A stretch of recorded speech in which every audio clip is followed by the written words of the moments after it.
ముత్యాలని ఎలా కడగాలో చూపిస్తారండి. మీరు చూస్తున్నాయి బారోక్ ముత్యాలు అంటారు.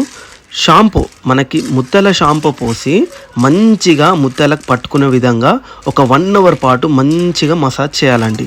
ఇలా చేయడం వల్ల ముత్యాలకి షైన్ ఎక్కువగా పెరుగుతుంది, అలాగే డ్యూరబిలిటీ కూడా ఎక్కువగానే ఉంటుంది. ఇప్పుడు మీరు కస్టమర్స్ ఎవరైతే ఉంటారో వాళ్ళు తర్వాత కడగరు కాబట్టి ముందుగానే మేము అవన్నీ చేస్తాము. కొన్ని వాళ్ళు చేస్తారు, కొంతమంది అయితే చేయరండి. చేసినాక ఒక 1 అవర్ పాటు పక్కకు పెట్టేసి ఒక్కొక్క ముత్యం తీసుకొని మెల్లిగా దారంలోకి ఎక్కించి మంచిగా అయితే అల్లుతామండి. దీనివల్ల ముత్యాల లైఫ్ అనేది అయితే పెరుగుతుంది. ఇప్పుడు మీరు చూసిన విధంగానే మంచి ఫినిషింగ్ వచ్చేలాగైతే చేస్తాము. దగ్గర 2 అవర్స్ పాటు అయితే టైం తీసుకుంటుంది ఒక ముత్యాల సెట్ అల్లడానికి. తీసుకున్న ముత్యాల సెట్ని జాగ్రత్తగా ఒక బాక్స్లో మేమైతే పెడతామండి. పెట్టిన ముత్యాలకి మంచిగా ఏమీ అవ్వకుండా ఒక కాటన్ క్లాత్ కప్పి పైనుంచి న్యూస్ పేపర్ కప్పి ఒక డబ్బాలో అయితే పెట్టి ఇలా మీరు చూపిస్తున్న విధంగా ఎక్కడ ఏరియాస్ నుంచి మనకు ఆర్డర్స్ ఇస్తారో వాళ్ళకైతే పంపించడం అయితే జరుగుతుంది. ఈ వీడియో నచ్చినట్టయితే